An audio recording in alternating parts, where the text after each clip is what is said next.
Hello mga idol. Mayroon tayong bigyan ng answer mga idol. Katulad nito mga idol.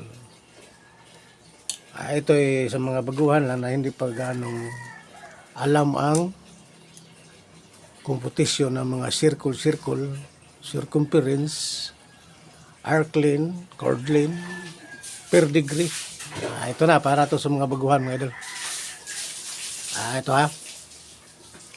Ang nakalagay dito mga idol, 360 degree. Alam nyo na kung buo, paikot, 360 degree yan mga idol. Ngayon, may nakalagay dito 90 degree. 90 degree nakalagay. Ngayon, ang hanapin natin mga idol, galing sa 90 degree, papunta dito. Ang tanong mga idol, anong degree ito? Anong degree ito? Galing dito ha. Galing sa 90 hanggang dito, anong degree? Anong degree? Ayan, yan lang ang tanong mga idol.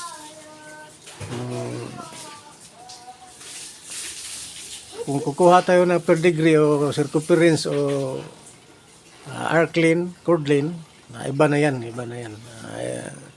Yan ay alamin natin kung paano. Ngayon, dito muna tayo sa 360 degree. 360 degree, may nakalagay na ditong 90 degree. Itong 90 degree muna idol, galing dito sa 360, zero. Ito yung zero mga idol.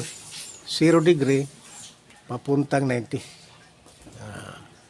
Galing 90 naman, hanggang dito, ay anong degree? Anong degree ito?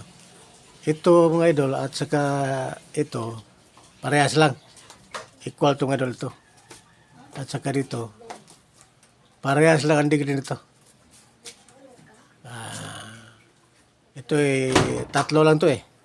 Kaya lang magkaiba. 90, dito, iba na dito. Maraming salamat.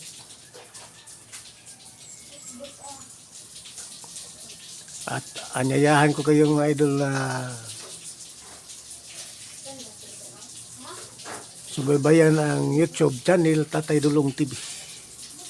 YouTube channel Tatay Dulong TV. Maraming salamat. Ay.